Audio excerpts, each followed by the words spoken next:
Bonjour, j'espère que vous allez bien. Aujourd'hui, je vais essayer de réviser avec vous la programmation orientée objet en C++.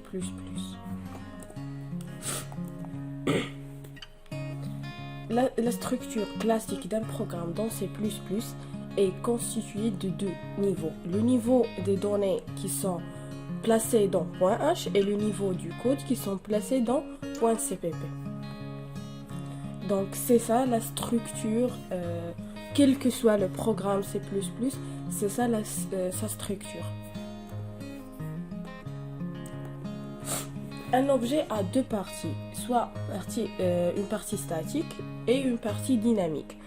La partie statique qui contient la partie des données de l'objet, ils sont appelés les attributs ou propriétés ou même les données membres. Par contre, les parties dynamiques, ce sont les fonctionnalités des objets et sont appelées les méthodes ou les fonctions membres. On peut les résumer comme ça. Les attributs ou les propriétés s'interviennent avec les méthodes ou les fonctions membres. Le principe d'encapsulation. Le principe d'encapsulation, la classe est le support de l'encapsulation, c'est-à-dire l'ensemble de données et de fonctions sont regroupées dans une même entité qui s'appelle structure. Le but de l'encapsulation, c'est de rendre quelques données privées. Ici, notre but, c'est de rendre les données et les propriétés privées pour que l'utilisateur de l'application ne peut pas les modifier et comme ça, il se peut détruire le programme qu'on a fait. Donc, la classe est constituée de données, comme on a déjà dit, des données ou bien propriétés et des fonctions ou des méthodes, services entre parenthèses. Et c'est ça forme dans le principe de l'encapsulation. L'instanciation. L'instanciation, c'est la création d'un objet d'une classe. C'est-à-dire un objet est une instance d'une classe. Le mécanisme qui crée des objets à partir d'une classe s'appelle l'instanciation. Autrement dit, un objet est une variable conforme à un type qui est une classe. Donc, une instance, c'est tout simplement l'objet créé. Pour faciliter les choses. Notez bien que les fichiers d'entête et les fichiers sources de préalable doivent avoir le même nom. Par exemple, si je mets le fichier en tête sous forme, je le mets par exemple le nom de voiture.h, je suis pas obligée, mais c'est de préférable de faire la même pour le .cpp. C'est pour comme vous voyez dans l'exemple voiture.cpp. Et du même, article.h, article.cpp, livre.h, livre.cpp, cahier.h, cahier.cpp, étudiant.h, étudiant.cpp, etc.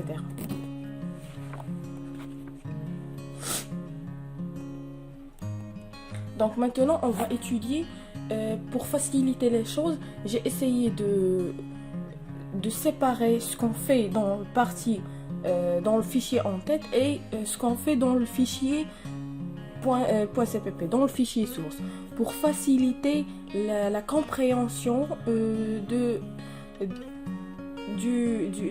du cours au niveau de la pratique, pour savoir comment faire directement la pratique. Donc c'est ça, c'est comme ça qu'on déclare. On met classe et on déclare le nom de la classe, par exemple livre, et on met les propriétés et les méthodes de cette classe. On a la visibilité des membres. Les membres, quand je dis membres, je dis les fonctions membres et les données membres, c'est-à-dire les propriétés. Je parle des propriétés et des méthodes en même temps. Il y a 3 types de visibilité, soit private pour les propriétés et certaines méthodes, public pour les méthodes, protected entre les 2 niveaux précédents, c'est-à-dire au niveau d'héritage. Je vais expliquer un petit peu largement. Protected. Protected, par exemple, dans le pratique, quand vous travaillez, si je mets une variable protected, une propriété protected, on peut l'utiliser. C'est pas comme private, on ne peut pas l'utiliser dehors de sa classe, non. On peut l'utiliser dehors de sa classe, mais on ne peut pas l'utiliser dehors du package. C'est ça le problème, la différence entre private et protected. Donc, c'est-à-dire, on peut l'utiliser au niveau de l'héritage. Donc, si on rassemble ces deux, c'est la déclaration, comment on fait la déclaration et la visibilité des membres, on retient le syntaxe des fichiers d'entête. On met classe et on met le nom du classe, private et on met les propriétés des classes, public et on met les méthodes du classe, et si on a protected, on les met.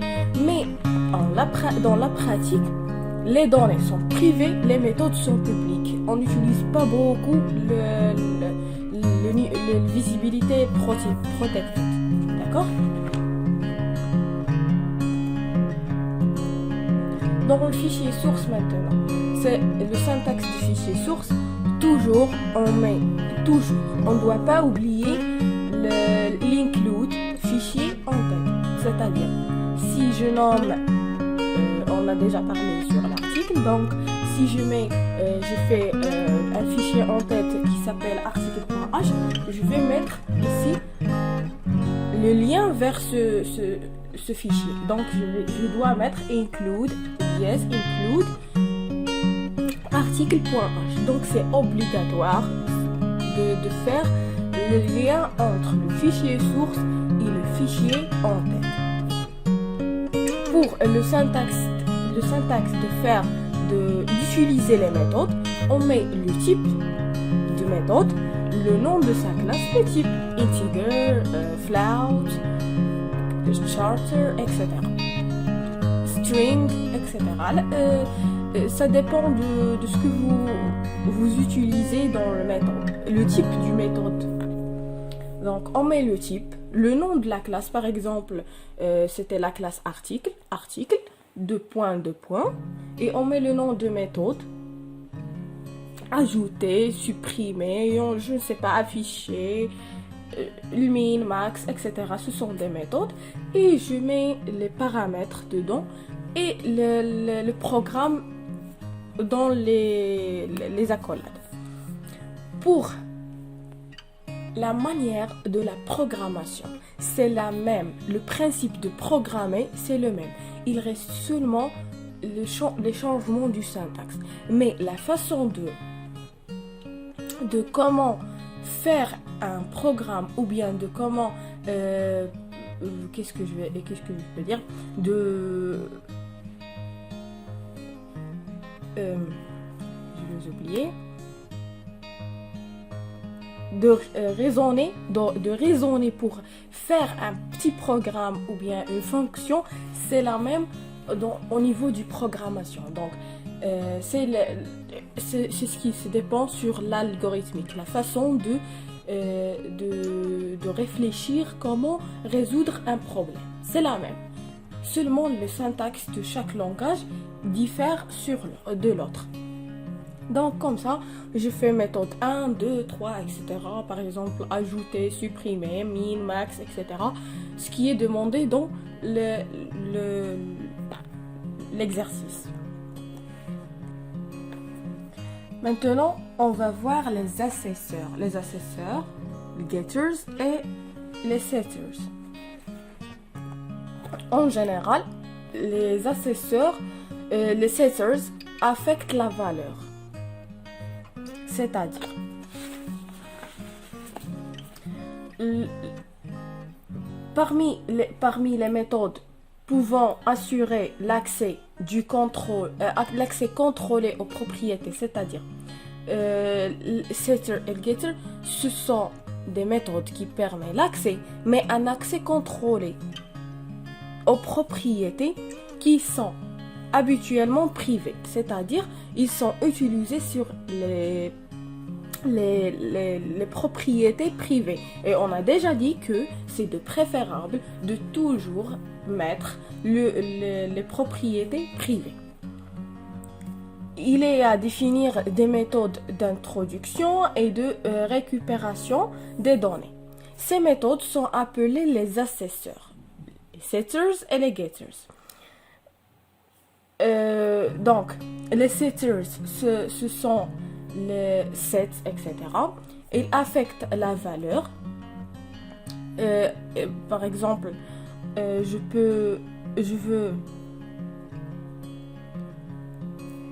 veux affecter une valeur d'un paramètre à une propriété X. Donc, je mets le syntaxe suivant, void set, le nom du propriété, par exemple X ou bien Y, par exemple date, titre, ID, etc., prix, etc. Je mets le type et le nom du propriété, c'est-à-dire si je mets date, titre, etc. C'est la première à utiliser. Les getters, c'est un retour de la valeur qui était dans setters. Tout simplement, on laisse le même nom du propriété. Par exemple, si on a un setter d'une propriété date, on doit avoir un getter de la même propriété date. Seulement le syntaxe reste le même. On ne change pas le syntaxe. Pour le type, ça dépend du type du propriété. Par exemple, on reste sur la propriété date. Date, c'est du type date.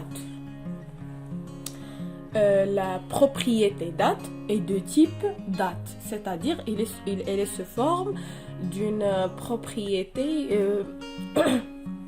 d'une propriété qui était sous forme jour, mois et année. Après, on va voir la classe date pour savoir comment l'utiliser. Donc, le type, ça va être date, tout simplement. Ou bien si on a int id, integer, le type, ça sera int, tout simplement. C'est pas quelque chose de grand. L'instanciation. L'instanciation, on a deux genres d'instanciation. Pour les objets statiques et pour les objets dynamiques. Pour les objets statiques, l'accès aux membres publics est réalisé à l'aide de l'opérateur point. Et après la déclaration, l'instance est automatiquement créée après l'usage. Et c'est-à-dire que les objets statiques, c'est comme vous avez déjà vu dans le C, le même principe. Parce que C++, c'est une extension du C. Il est extensié du C.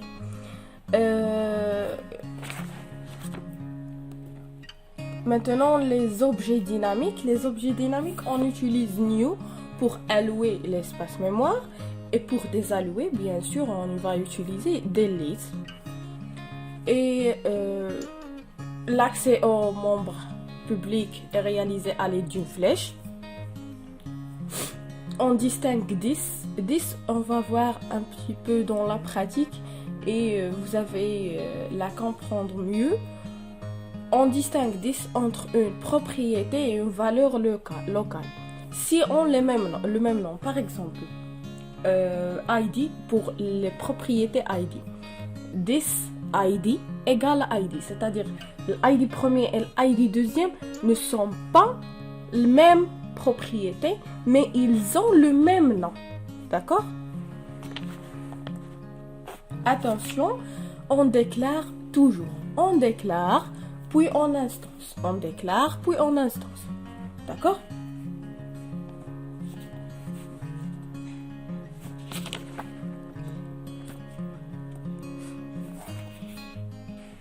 Juste une petite remarque. New, l'opérateur new, se charge pour créer une instance, c'est-à-dire un objet. On a dit les constructeurs et les déconstructeurs. Avant tout ça, on va voir l'objet 10 avant tout. 10, c'est ici. On distingue 10.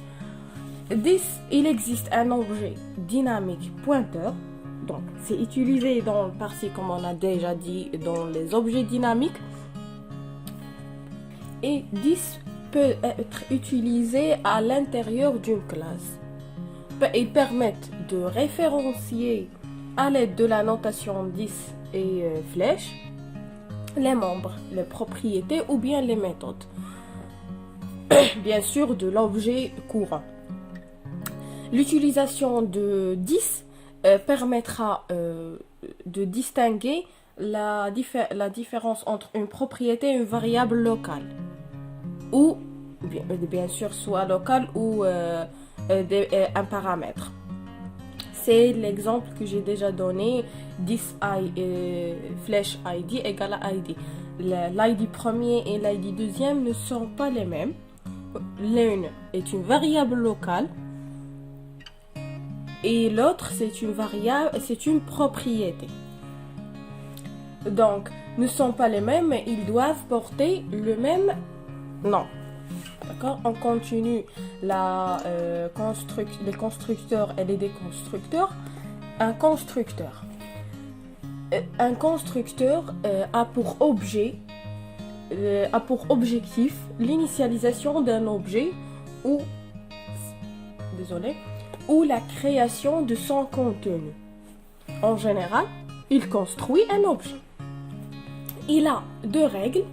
Il porte toujours le nom de la classe. Par exemple, si le nom de la classe est article, le constructeur s'appelle article, a un nom qui est article. Si document, etc. Étudiant, donc il porte le même nom de la classe. Et il ne dispose d'aucun type de retour. Quand vous voyez dans le syntaxe, juste le nom du classe, deux guillemets, point virgule. C'est tout simplement. Et n'oubliez pas que ce syntaxe est utilisé dans le fichier en tête. Je répète, est utilisé dans le fichier en tête. Un destructeur. Bien sûr, vous pouvez distinguer que le destructeur est le contraire de constructeur. Si le constructeur initialise un objet et crée son contenu, un destructeur détruit l'objet. Tout simplement, il libère, ferme, désallouer, finaliser, delete, c'est-à-dire détruire l'objet. Tout simplement, il reste le même syntaxe du constructeur, seulement on ajoute un tilde avant le nom du classe. Dans un objet statique, la fin du bloc est bien déterminée avec l'accolade fermante. Mais dans les objets dynamiques, on doit faire delete. Notez bien qu'un constructeur permet, comme j'ai déjà dit, de construire un objet. C'est bon? Donc, le but, on va toujours trouver un constructeur car il est nécessaire de l'utiliser pour construire un objet. D'accord?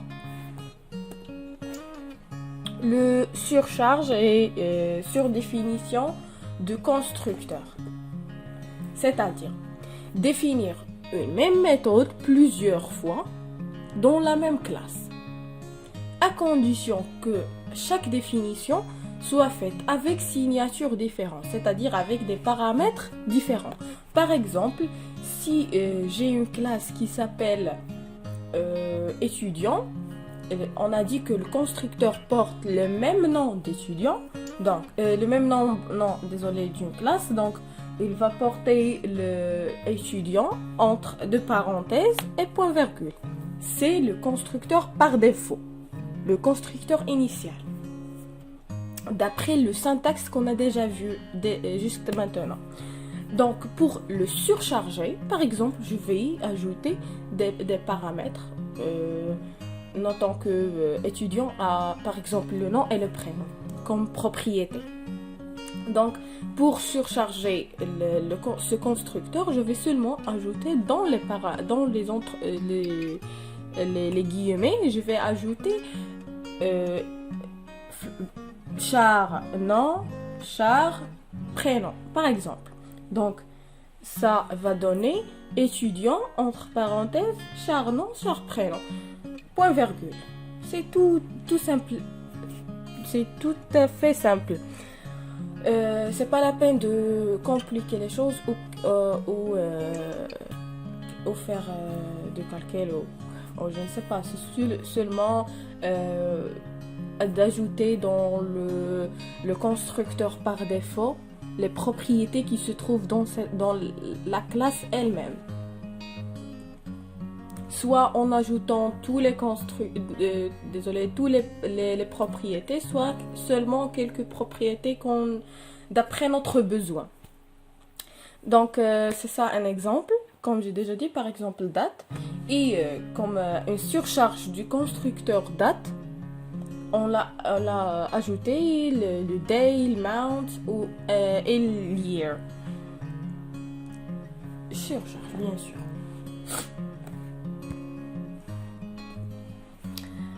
Les relations de dépendance, c'est-à-dire l'agrégation, la composition et après on va voir l'héritage. Pour l'agrégation, elle a une dépendance faible, c'est-à-dire il ne dépend pas forcément entre si A agrègue de B, A il ne dépend pas forcément de B. Il dépend mais il a une dépendance très faible. C'est-à-dire, pourquoi une dépendance très faible? A peut exister sans B, mais il dépend de B. En général, l'agrégation est exprimée à l'aide des propriétés, mais qui sont de type dynamique. Par exemple, char, étoile, non. On peut utiliser, mais pour int id, non. On ne peut pas utiliser comme ça. Donc, par contre, la composition a une dépendance très forte. Si je dis que A compose B, donc A dépend d'une dépendance très forte de B. Donc, A ne peut pas exister sans B. D'accord? Et la composition, elle est aussi, comme j'ai déjà dit, elle est aussi exprimée à l'aide des propriétés, mais au cas des types, si ce sont des propriétés de type statique, tout simplement. En pratique, on ne l'utilise pas toujours. On utilise souvent l'héritage, c'est la troisième relation. On utilise très souvent dans la pratique l'héritage, c'est-à-dire les relations mère-fille. L'héritage, c'est la création d'une classe fille qui portera les propriétés et les méthodes de la classe mère et en ajoutant des nouvelles propriétés et méthodes. Cet objet de la classe fille joue le même rôle de celle de la mère, avec plus bien sûr de possibilités supplémentaires. C'est-à-dire, par exemple, j'ai une classe mère qui s'appelle document et qui a comme propriété un ID, identificateur et le titre, c'est-à-dire le titre du document et l'ID. c'est la classe mère.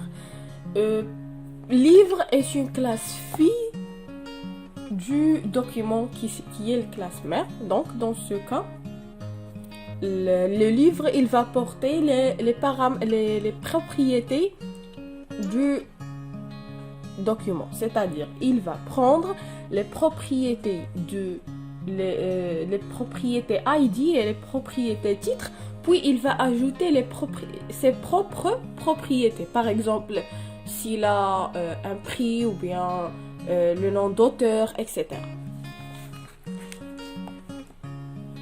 Le syntaxe, c'est comme suivant. On met classe, le nom du classe fille, 2 points, public et le nom du classe mère, puis on écrit ce qu'on veut dedans. Il est utilisé dans le fichier en tête et dedans on met les private, les publics, etc. Les propriétés et les méthodes. Remarque, quand on met une variable protégée, protected, dans la classe mère, il n'est pas accessible que dans la classe fille. D'accord? C'est ça ce que j'ai déjà dit. Si je mets une variable protégée dans une classe mère, on peut l'utiliser sans aucun problème dans la classe fille. Mais si je les mets privées, je ne peux pas utiliser au dehors de cette classe, qui est pour moi maintenant la classe mère. D'accord? Même si c'est la classe fille. Je ne peux pas l'utiliser parce que je les attribué la visibilité privée.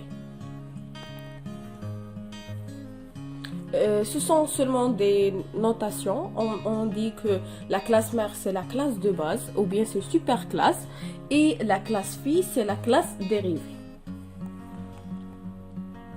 Donc il dérive de sa mère. On continue l'héritage.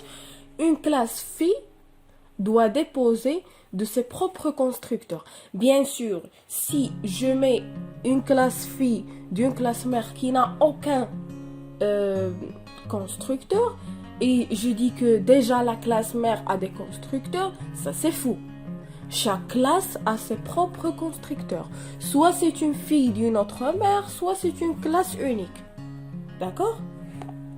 Donc, chaque classe en général, chaque classe doit disposer de ses propres constructeurs. L'existence des constructeurs sans paramètres du classe mère est obligatoire. Les constructeurs sans paramètres, c'est ce que j'ai dit, les constructeurs par défaut. C'est obligatoire. Parce que à partir des constructeurs, on peut porter les propriétés, on peut porter il met la relation entre la classe mère et la classe fille, d'accord? Donc l'existence des constructeurs en général, c'est obligatoire dans la classe mère. Mais en spécifique, les constructeurs sans paramètres, c'est-à-dire au moins dans la classe mère, je dois avoir un constructeur qui est le constructeur par défaut. D'accord? S'il n'existe pas, bien sûr, on aura un problème, c'est le problème de la compilation.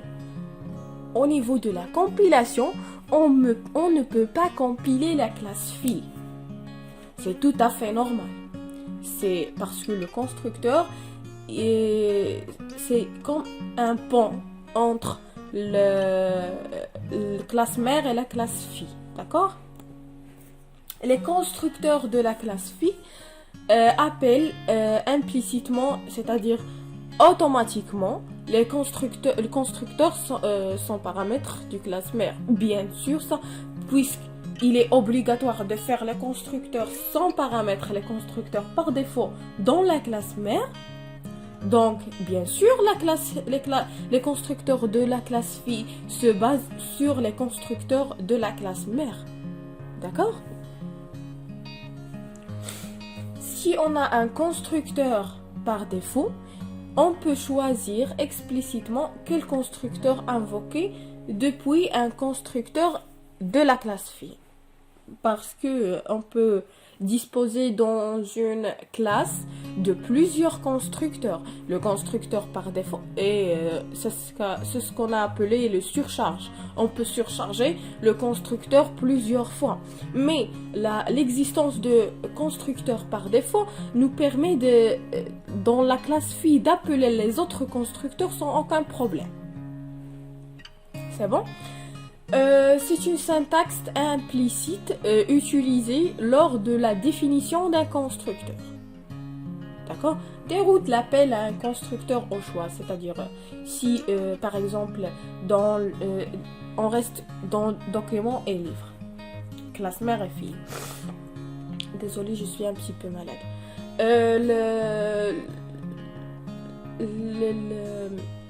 Le document. Si je mets un constructeur par défaut au document, je mets un constructeur qui contient les deux propriétés du document. Et par exemple, si je veux utiliser le constructeur avec les propriétés du document dans le fil, je peux utiliser avec aucun problème. Sans aucun problème, d'accord?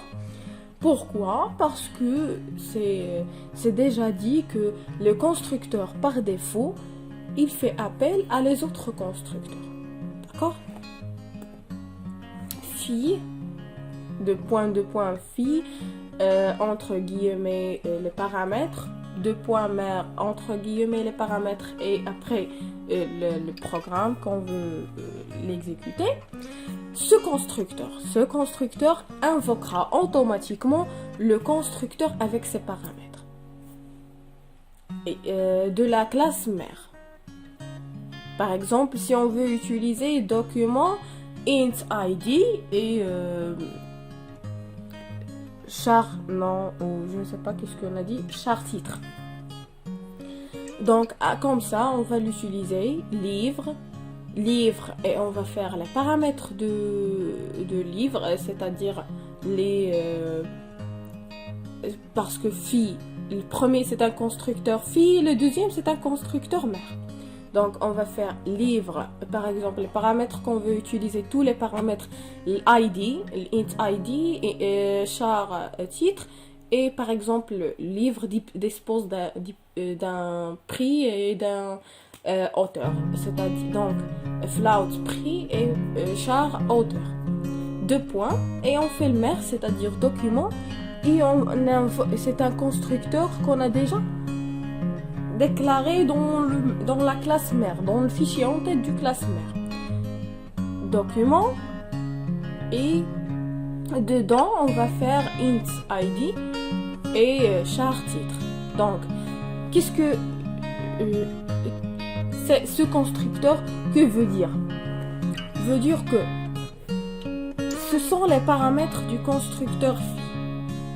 Ces 2 paramètres premiers appartiennent à ma mère. Et ce sont ces paramètres. C'est là les paramètres que j'ai utilisés. D'accord? C'est comme tu dis que c'est ça les paramètres que j'utilise dans mon constructeur. D'accord? Au lieu, bien sûr, du constructeur sans paramètres, c'est-à-dire par défaut. Une méthode définie dans la classe mère peut ne plus être valable pour une classe fille. C'est-à-dire, les méthodes qui sont dans la classe mère, ils ne peuvent pas être utilisées dans la classe fille. Par exemple, si je mets dans la classe mère afficher document, je ne peux pas utiliser afficher document dans la classe fille. C'est pas possible. D'accord? Etc. Donc, chaque classe a ses propres méthodes. Et ne peuvent pas être utilisées dans des autres classes, même si c'est une classe fille. Si on veut appeler la version méthode mère, donc c'est quoi la solution? Si je veux appeler une méthode depuis une classe mère dans une classe fille. Donc seulement, je vais préfixer la méthode avec le nom de sa classe, c'est-à-dire le nom de la classe mère. Par exemple, j'ai une classe voiture qui a une méthode print. Dans la classe fille, je veux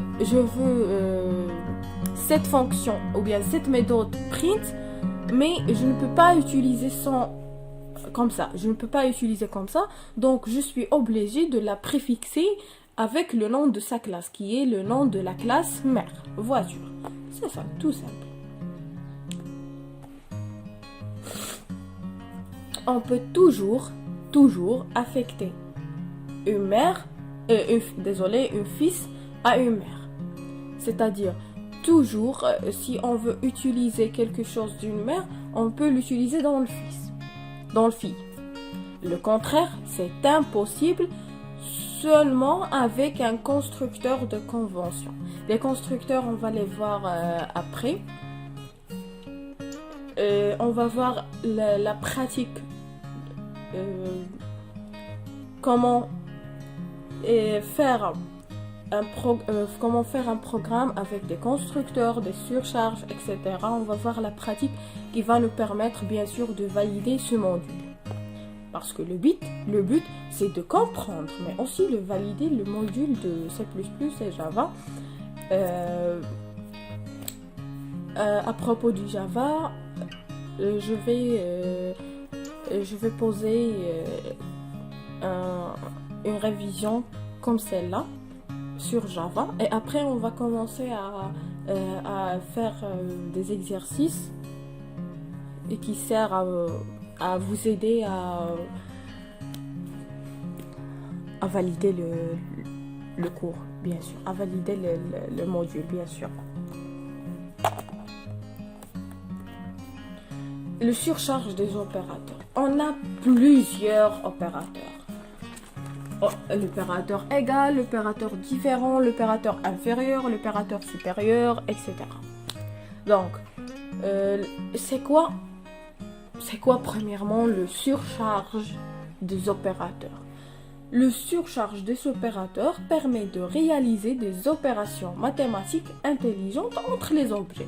Deux objets qui ne peuvent pas être comparés mathématiquement, on fait le surcharge des opérateurs pour les comparer, soit avec l'égalité, l'infériorité, supériorité, etc. Donc, on va voir premièrement l'opérateur égal et inférieur, différent. On déclare un opérateur dans .h.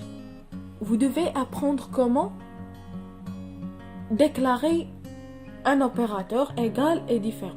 Comme ça qu'on le déclare. C'est un exemple. Par exemple, un string. String dans la et commercial opérateur ne change pas. Et il ne change jamais. Il reste toujours la même. Donc, si je veux changer par exemple les strings, etc. Par exemple, je veux voir l'égalité de deux types de documents. Par exemple, veux mettre document et commercial opérateur égale document et commercial DE. Ce sont des variables. La même chose pour différent, c'est dans le fichier en tête. Dans le fichier CPP, de même, par exemple, ici on a string et commercial string, opérateur égale à string, $S, et commercial S, désolé. Pour document, on va changer string par document. Donc, dans la partie pratique, si vous voulez surcharger un opérateur, le syntaxe c'est comme ça. Vous changez le string par ce que vous avez, le nom de la classe que vous avez. D'accord ? Comme j'ai déjà dit, ce qui est dedans, c'est seulement un programme que vous devez raisonner avant de l'écrire, tout simplement. L'égalité, vous savez comment comparer deux valeurs, deux objets, etc. C'est la même chose. C'est le même principe. De même pour différent. Donc, ce qui est dedans, c'est tout simplement l'opposé. Si, bien sûr, si je veux savoir l'égalité de deux objets, si je veux savoir si ils sont différents, donc le programme qui serait dedans, c'est seulement l'opposé de l'autre. Tout simplement, si dans le premier il y a une égalité, l'autre il va avoir une différence. C'est tout simple, c'est simple. C'est simple la partie programmation parce que vous avez déjà vu dans S3 et S4 l'algorithme, le langage C, le même principe de programmation reste. Seulement, je répète toujours, les langages se diffèrent. Chaque langage a sa propre syntaxe, a sa propre manière de programmer. Mais le raisonnement reste le même. Quand vous avez déjà raisonné dans la programmation, c'est quand vous recevez un problème dans un exercice, c'est la même manière que vous raisonnez.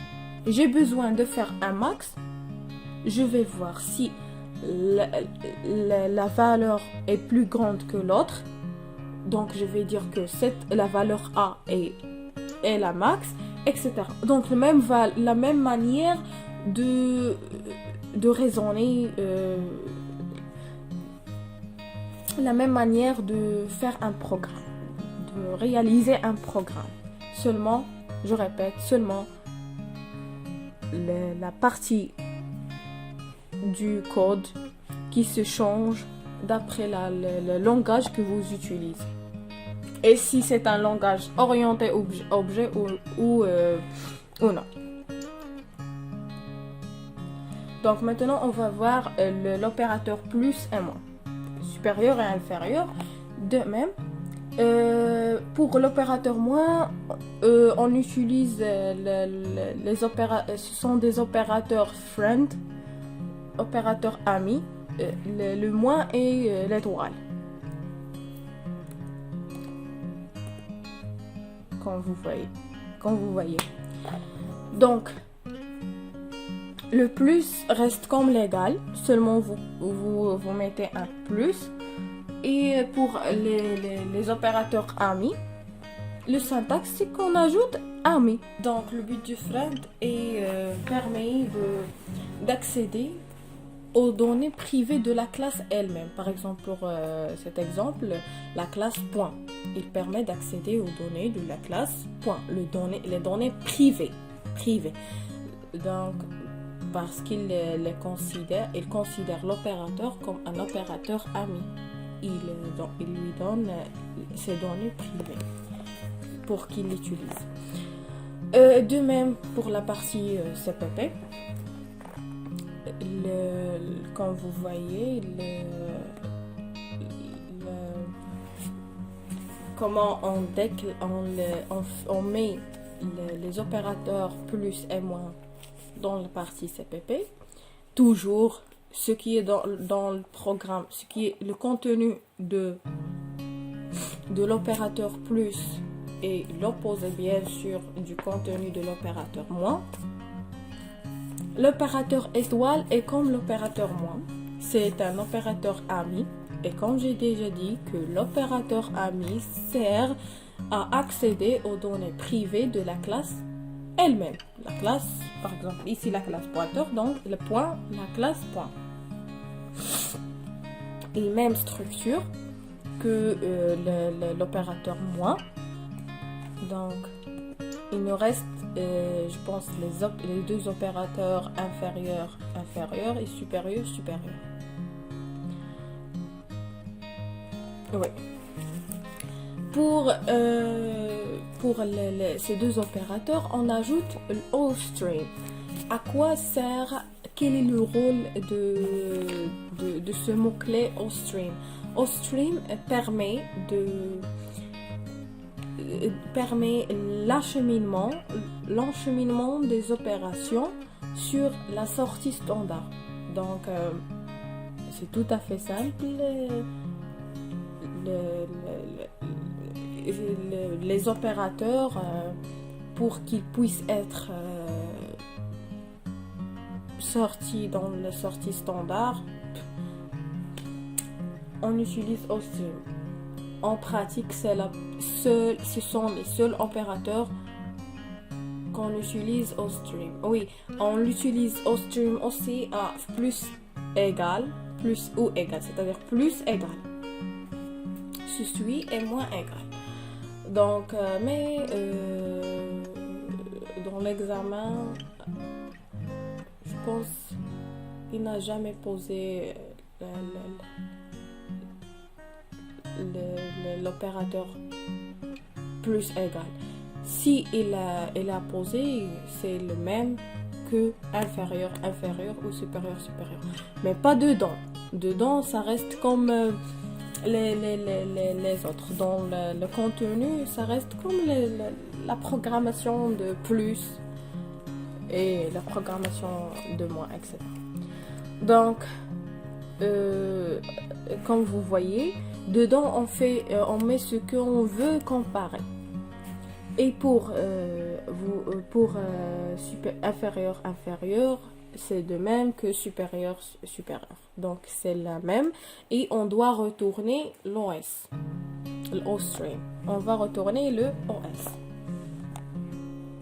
Maintenant, on va voir le constructeur de copie. Le constructeur de copie, c'est comme ça qu'on le déclare. J'ai essayé de donner seulement la pratique. J'ai pas appuyé sur les connaissances théoriques parce que vous avez besoin de savoir la pratique, bien sûr. C'est pour cela que j'ai directement essayé de minimiser le résumé afin de contenir juste ce qui est dans la pratique, presque juste ce qui est dans la pratique, seulement les notions de base pour que vous compreniez pourquoi on utilise ça, pourquoi on utilise ça. À part, c'est juste la pratique. Donc, pour le constructeur de copie, dans point H, on le met le nom de la classe, comme toujours, par exemple document, et on met const document et commercial, par exemple D. Et en le CPP, on met document, document const, document et D. Et on met set et on met le nom de propriété. Par exemple, j'ai déjà dit que document a l'ID et le titre. Donc, je vais mettre set ID, c.id et set titre, c.titre. Des points titres, j'ai déjà dit que des, etc. C'est comme ça qu'on l'utilise. Donc, la pratique. Je vais donner un exercice qui est très simple mais qui est efficace et il va vous permettre d'avoir au moins 10 points dans l'examen. Si vous maîtrisez ce qui est dans cet exercice, vous pouvez avoir votre 10 dans l'examen. Après, on va voir les notions de Java. Quand j'ai dit 10, ça veut dire la moitié de la note de C++. C'est pas 10, parce que j'ai oublié qu'il existe Java. Mais Java est plus simple que C++, c'est pour cela. Java est plus efficace et plus simple que C++ quand vous programmez. Donc, on peut dire que si vous maîtrisez cet exercice, vous serez capable peut-être 1 sur 4. Plus que 1 sur 4. 1 sur 3 du tout l'examen. la tiers de l'examen, du tout l'examen. Donc, on commence pour qu'on ne perde pas du temps. On voudrait gérer une liste de documents et un document caractérisé par un identificateur et un titre. Les documents à gérer sont les livres, qui sont caractérisés aussi par leur prix, et les articles qui sont à caractériser en plus par leur date. La classe de gestion des documents offre les méthodes ajoutées et affichées. Donc, la question, c'est réaliser les classes nécessaires en C++. Lorsqu'il vous donne de réaliser les classes nécessaires sans aucune autre information, vous êtes obligé de faire le constructeur par défaut avec paramètres de copy et les setters et les assesseurs. D'accord? C'est ça. S'il veut négliger, il va dire on néglige par exemple on néglige le constructeur de copy, on néglige les assesseurs, on néglige blablabla. Donc pour commencer, premièrement, vous devez lire au moins deux fois. La première fois, vous le lisez juste pour savoir de quoi s'agit-il cet exercice. Pour la deuxième fois, vous devez suivre les étapes que je vais vous donner maintenant. La première étape, c'est que savoir extraire du texte les noms des classes, les propriétés de chaque classe et les méthodes de chaque classe. Et déterminer si une classe hérite d'une autre.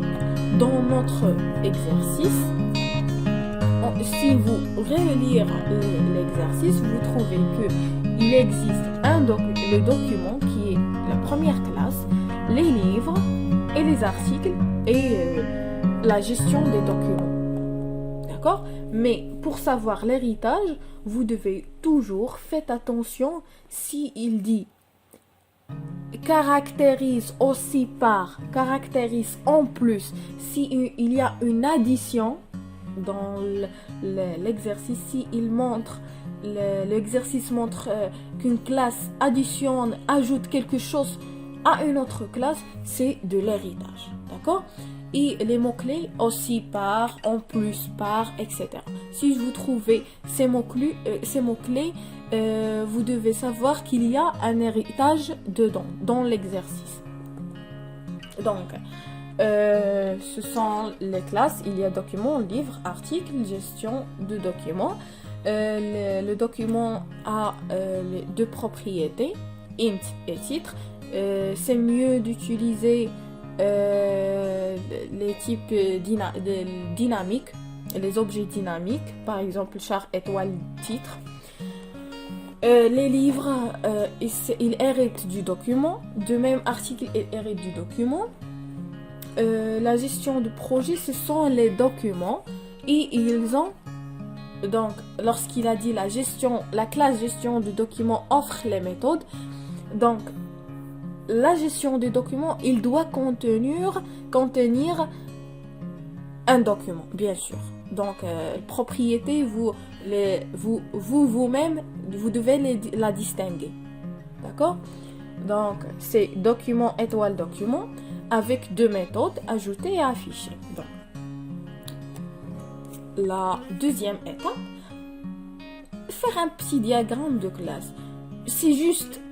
C'est pas le vrai diagramme de classe parce que vous n'êtes pas obligé de faire un diagramme de classe et c'est pas de la modélisation, c'est seulement pour savoir un cheminement qui hérite de l'autre d'une façon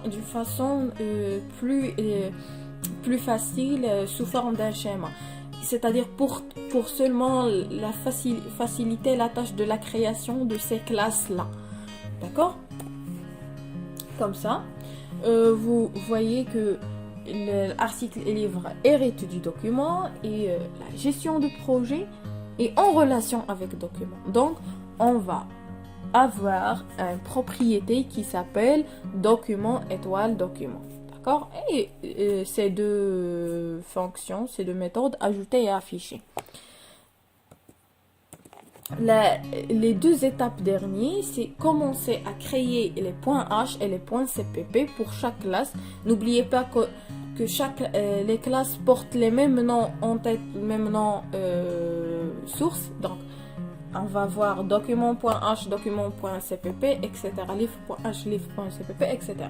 La deuxième étape, c'est d'écrire les constructeurs par défaut, le constructeur par défaut, les accesseurs et les déconstructeurs. N'oubliez pas le déconstructeur. Bien sûr, on met un constructeur, on doit mettre un déconstructeur. Les accesseurs, c'est les getters et les setters. Pour chaque propriété. D'accord? Pour chaque propriété, je répète. Donc, on va commencer avec document.h.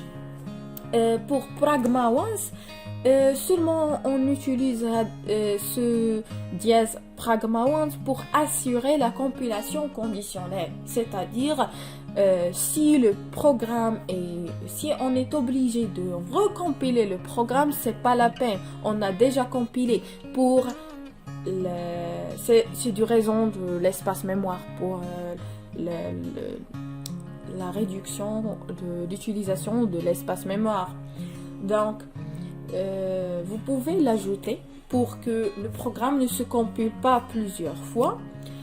L'essentiel, c'est de classe et jusqu'à la fin. Donc, comme on a dit, on déclare avec classe le même nom du fichier en tête, document, on met les propriétés privées et les méthodes publiques. Et on a un constructeur et un surcharge de constructeur. On a les setters de chaque propriété et on a le getters de chaque propriété et on a le déconstructeur. C'est tout à fait normal. C'est très simple. Donc, maintenant, on passe à la partie CPP. Vous devez savoir que ça reste le même travail. Vous allez voir que comme je fais document, comme je fais livre, comme je fais article, de même, je fais la gestion des documents.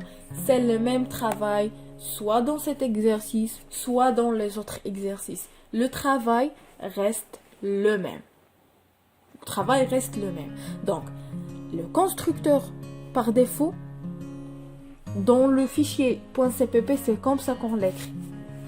Vide dedans. Il n'y a aucun valeur, rien.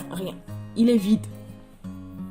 La surcharge du constructeur, pour la première, si on a déjà vu, si on a un type, on a propriété statique, donc on met 10 flèches id égale à id. Vous devez savoir que l'id qui était dans les paramètres ici dans le fichier .cpp, c'est pas la même qui était dans le .h. C'est pour cela on n'a mis que 10. 10, ça veut dire que cette ID qui est dans les paramètres, c'est la même ID qui était là-bas. D'accord? Mais pour la deuxième, puisqu'il y a propriété dynamique, on met... c'est mieux de la mettre en récursivité. C'est ça ce que j'ai fait ici, c'est titre et titre. Après, vous allez voir que le setters de titre appelle elle-même, mais avec un titre sans étoile, c'est-à-dire la récursivité tout simplement. Vous l'avez déjà vu, c'est pas la peine de répéter les choses. Et donc c'est comme ça qu'on l'écrit. Le getters aussi. Getters c'est seulement une retourne, on a déjà dit, et setters c'est seulement on dit que c'est ça, si on veut utiliser, c'est ça, 10 ID. Ok? Le destructeur comme le constructeur par défaut, il est vide dedans. Donc, je pense que c'est simple à savoir. Et on va passer à l'autre classe pour continuer. Livre, comme vous voyez, c'est le même principe, mais puisque livre hérite du document, on met le syntaxe de l'héritage, deux points, public, document. Le syntaxe de l'héritage, c'est très simple. Et les autres restent les mêmes. Là-bas, j'ai mis deux surcharges de constructeurs. Le premier avec les paramètres, les propriétés seulement du classe mère pour dire que on peut l'utiliser même si on est dans le fait, on peut utiliser juste les propriétés de la mère sans avoir les propriétés de la classe elle-même, c'est-à-dire la classe fille. Et la deuxième surcharge, on l'ajoute les propriétés de la classe fille aussi. Quoi d'autre? Les setters du prix, parce que c'est pas la peine de faire... on a déjà fait le setter de l'ID ou le titre. On ne va pas le faire ici. On va seulement faire setter et getter de les propriétés de la classe elle-même. Donc, set prix et get prix, comme vous voyez que le getter a pour type le type du prix, float. Pour document, vous voyez char étoile. Le type du titre, c'est char étoile. Et le type de ID, c'est int. Donc, le getter prend le type de propriété. Donc, un des constructeurs, c'est quand vous voyez le même code, ça ne change pas, seulement quand vous voyez pour la surcharge du constructeur, du deuxième constructeur qui contient prix, on a déjà vu qu'on doit l'ajouter un deux points document. Fille, mère. D'accord? Mais le reste, ça ne change pas. Ça ne change pas. Le getter, setter, le même syntaxe. Le getter aussi le même syntaxe. Retourne, prix, retourne, ID, retourne, titre, etc. Les propriétés qu'on a, on le retourne. Propriétés. Setter, on met 10 propriétés égales à le paramètre. Et on a dit que il est obligé que le paramètre a le même nom que le propriété. D'accord? Donc c'est ça.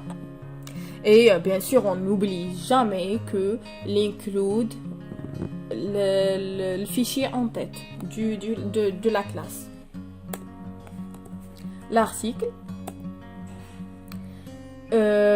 Ici, je vais parler sur la classe date. La classe date, si vous voulez utiliser une classe date, c'est pas la peine de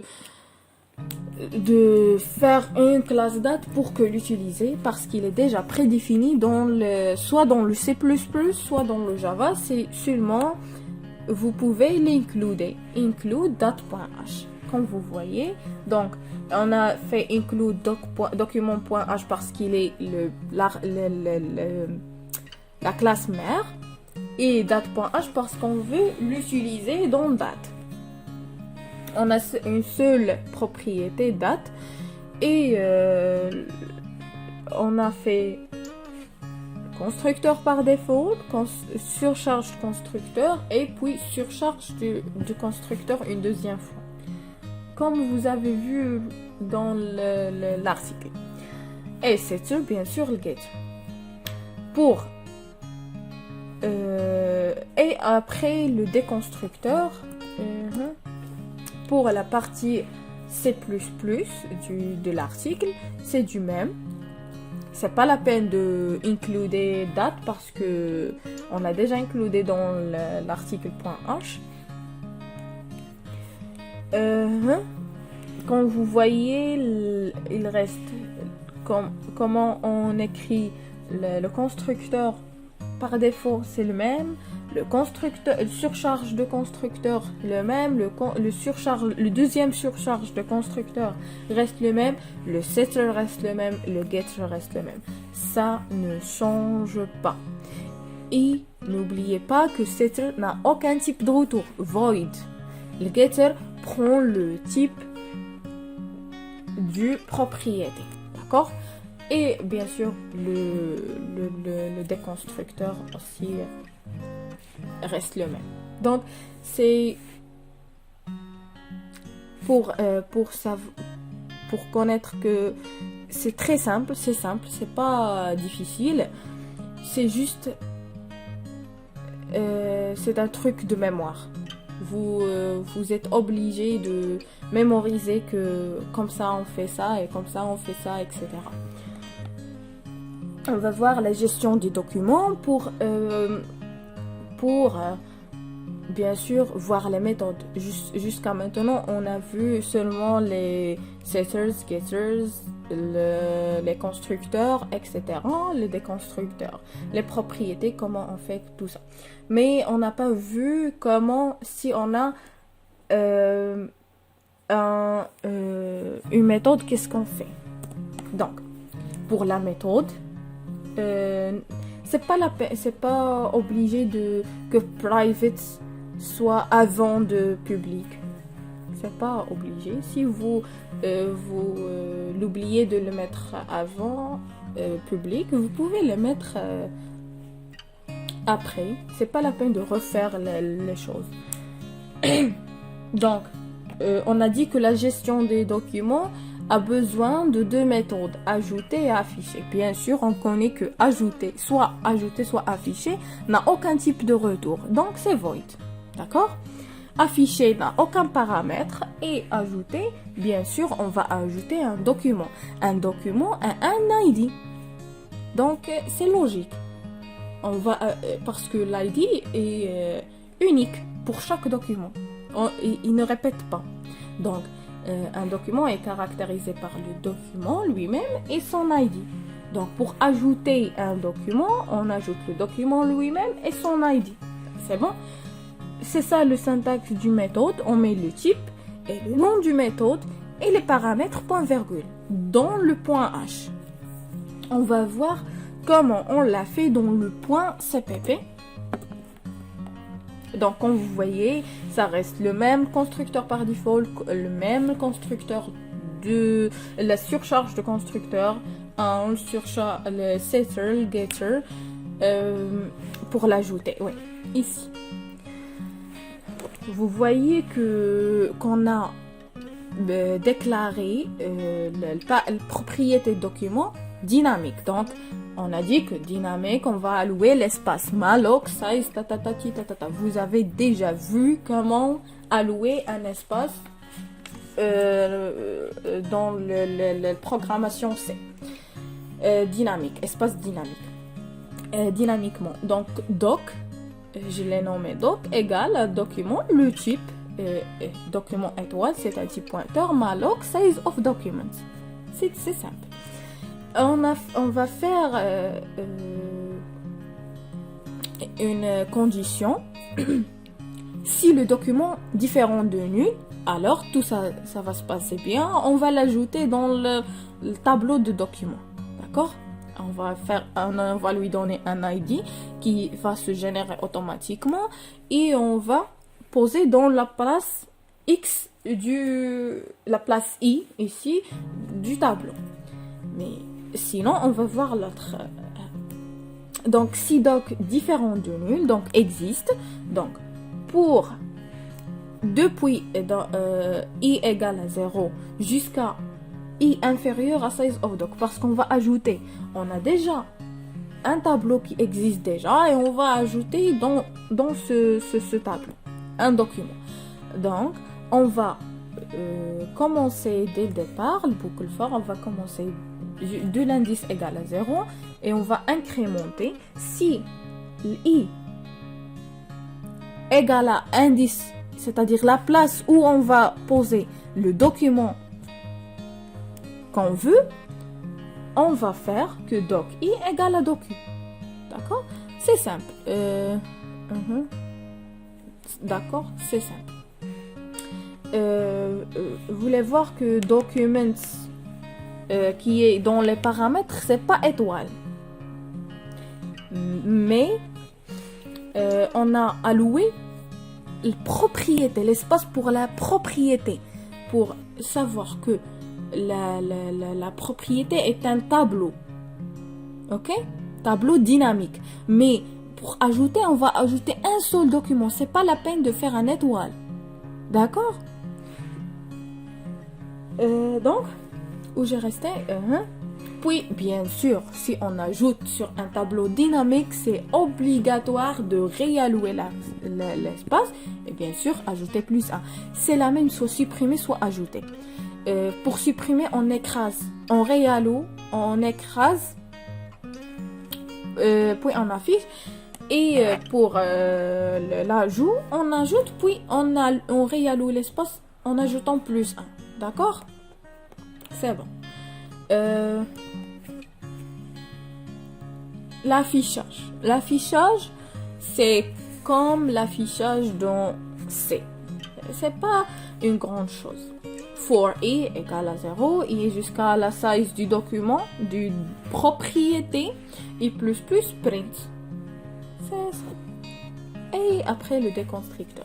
C'est pour cela tout au long du vidéo, j'ai dit que le contenu des méthodes, ça reste le même principe de raisonnement dans le monde du programmation. Ça reste le même raisonnement. Si tu connais comment raisonner, tu vas l'écrire juste.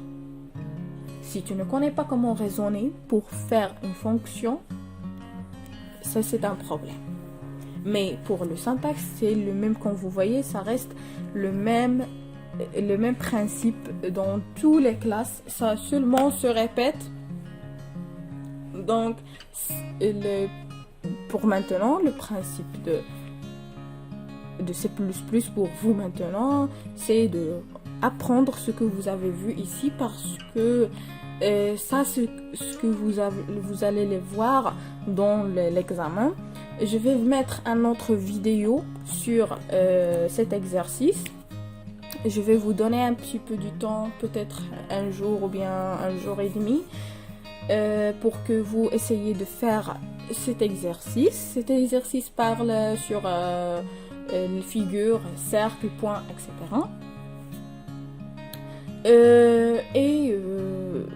Je vais la corriger dans la vidéo et je vais ajouter comment un exemple pour les surcharges de l'opérateur, comment on les fait dans un vrai programme, dans un vrai exercice. Je vais essayer de corriger un examen. Et bonne chance à tous. Ça, c'est très simple, C++, c'est juste si vous apprenez ce que je vous donnais dans cette vidéo et ce que je vais vous donner dans les autres vidéos, ça serait vraiment très simple d'avoir même un 14 et bien sûr je vais faire une vidéo sur le Java, mais j'ai déjà dit que C++ est un petit peu difficile que Java. Donc si vous maîtrisez maintenant C++, Java ça serait quand vous boivez de l'eau. C'est pas un truc qui oblige une très force. Mais comme pour maintenant, c'est mieux de prendre un stylo et des feuilles. C'est pas la peine d'essayer d'écrire dans le PC. Non, c'est pas son temps. Vous devez l'écrire à main.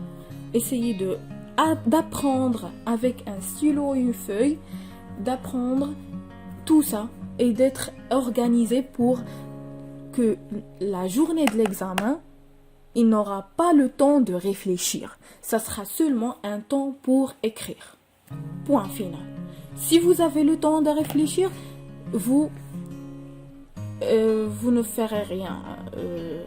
Vous ne pouvez pas compléter l'examen. Parce que l'examen, ça serait très lent. Et pour le compléter, vous devez être capable d'écrire tout.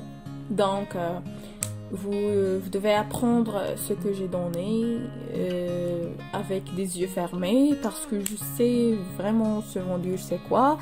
C'est de mon expérience je parle et bonne chance à tous. Essayez de ne pas se paniquer, même si ça reste moins qu'une semaine, vous pouvez la valider. D'accord? Et bonne chance à tous. Et n'oubliez pas de vous abonner s'il vous plaît pour plus de vidéos, pour m'encourager de faire plus de vidéos. Et si vous avez des suggestions sur les cours, des questions sur ces résumés, si vous avez que je révise avec vous une autre matière, module, vous me dites dans les commentaires. N'oubliez pas de faire des commentaires pour m'encourager aussi et des likes aussi. Je vous aime. Merci. Au revoir.